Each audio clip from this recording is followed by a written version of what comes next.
Ito mga kababayan, ang trust rating ngayong buwan ng May 6 to 9, 2025. Tingnan nyo ang trust rating ni Vangag.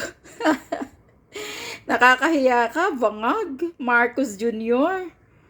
Mag-resign ka na kasi. Ang dami mong mga pangbubudol at pakulo na walang epekto. Ah, matagal nang hindi presidente si PRRD. 3 taon nang nakaraan. Oh, mataas pa rin yung trust rating niya, 63%. Kay Sara, 50%. Ikaw, kawawa ka naman. Wala ka talagang kwintang leader. Dahil isa kang inutil at mahinang nilalang.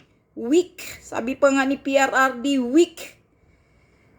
Mag-resign ka na, Marcos Jr. Wala na talaga kaming tiwala sa iyo at gigil at galit kami sa iyo. Gusto namin mawala ka na sa posisyon mo. Magsingot-singot ka na lang ng pulburon mo pag patuloy mo yan dahil yung utak mo, wala na, sunog na ng pulburon. Sa kang traidor sa mga Pilipino. Wala kang kwintang leader para sa amin, Marcos Jr. Resign.